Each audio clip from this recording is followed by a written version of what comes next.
So, we decided to start up again and do. I mean, we're probably going to start up again eventually, but it's good that we did it a little bit earlier than expected and got to talking and decided that our first thing would be on some TV shows we've been watching because, of course, a lot of us have had time to. Who isn't watching TV shows right now? Yeah. So people are binge watching stuff. So one of the shows that he's watching is Curse of Oak Island.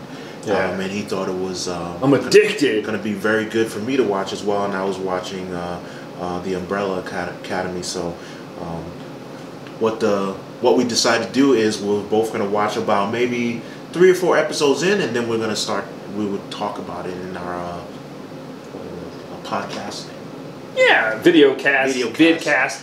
So here's the thing. So I'm like, I had this brilliant idea. I'm like, okay, you watch about 2 episodes of your show, of my show that I'm watching, Curse of Oak Island. I'll watch 2 episodes of Umbrella Academy, and then we'll just like go from there because I'll have questions, whatever. Well, I didn't follow the rules. I watched the whole first season of Umbrella. I couldn't. How can you stop? Come on. You can't. How can you stop? Like I watched the first one. I'm like, sweet, I got another one. This is good. Not what I expected. Let's go to the second one. And then I'm like, but wait, what? Oops! I'm watching the third one now, and then next thing you know, just let it go. I finished the first season. One day before the second season is now on Netflix. Yeah, I'm gonna binge that definitely. So there will be some spoiler alerts if you haven't watched. So just a warning.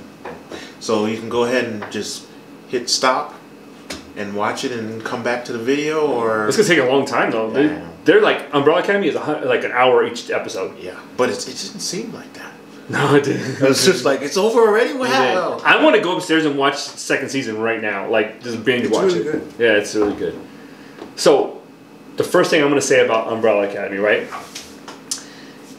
I was watching. One of my favorite characters on there. I'm not gonna tell you who it is yet, but I'm watching, and it shouldn't be a favorite character. First of all, yeah, really. Well, no, it should. This person I'm talking about should not be anyone's favorite character, but it was mine. Next thing you know, I'm watching, and it was like probably the second to last or last episode. I'm like, wait a minute, is that Mary J. Blige? Oh, yeah.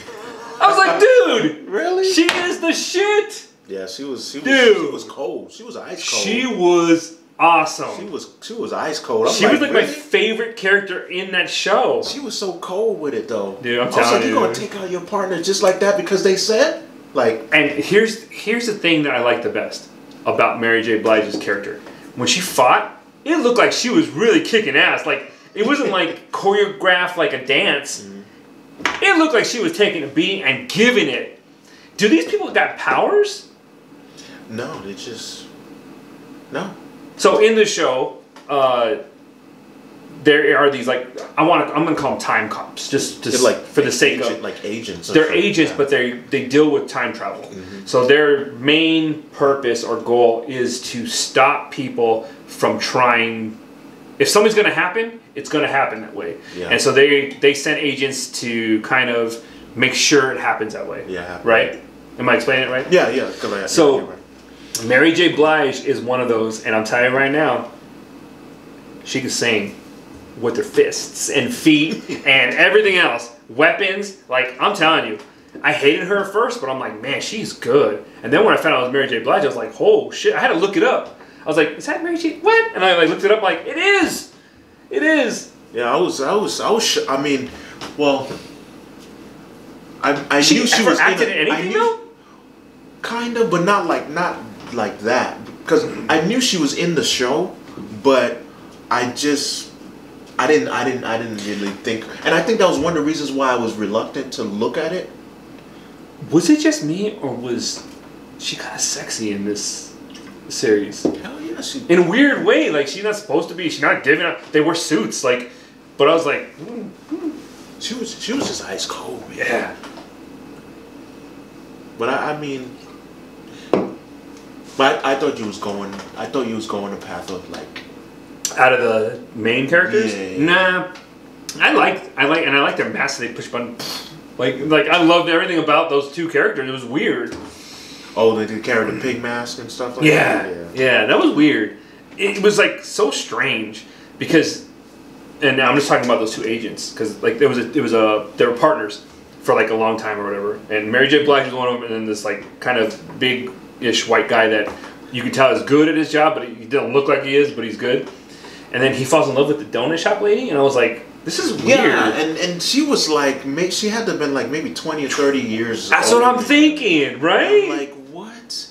But then, one of the episodes, I was thinking like, because they're always traveling through time and stuff, so he didn't really see her as a woman being 20 or 30 years, because he was probably older than her. Right, you're right. He time traveled so much, like, who's to say how old him and Mary J were? It looked weird though. But he was okay with talking with this lady. Well, now are they older, or do we have that idea because of the 13-year-old that jumped and did this stuff? I don't know, because they don't have that power. They don't, but they use the briefcases. But my thing is, like, if you're constantly, because how long were they agents for? Like, how long can you be an agent? How long were they partners and stuff? You know? Yeah, and it's like you're going back and forth, forth. I mean, they probably feel older because they experience a lot of shit. But I'm thinking the agents were the age they looked. The only reason why it affected the 13-year-old that way is because he had that power. I was also waiting for a flashback because I'm like, did he meet her when she was young? And he always had a thing for her? Yeah. Because it kind of seemed like he was kind of, from the beginning, he was kind of drawn there. Like, so I was waiting for that. And it was kind of creepy. Because the way he was talking to her about whatever, it was kind of like she was like talking to him, and the way they were flirting was kind of creepy. Then, so, remember when she catches him kissing her?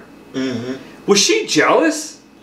Like, remember she was going to kill him, right? Mm-hmm. Outside in the woods? Mm-hmm. And he's rambling on. Because he's like, I'm tying my shoe. But he was ready too, right? Ready. They were always ready. But like, he was like rambling on, and he was saying things about, sometimes when you feel something, you got to go for it, blah, blah, blah. I think Mary J thought that he was talking about her, and that's why she didn't kill him. And then when she saw him kissing that other girl, she's like, son of a bitch. Like, I'm a... Yeah. But the way, like, they were both stellar at their job, right? Because, like, even when they were going after each other, it was like, no one's going to win this fight. Because she, like, goes in the house, shoots the shower, blah, blah, blah, and then she opens the curtain and sees his orders. He hits her in the back of the head, and I'm like, man, this is going forever. Like, this is, like, the best against the best. Yeah. It was crazy. And that's just the surface. That's just a small little... We just talked about the agents, right?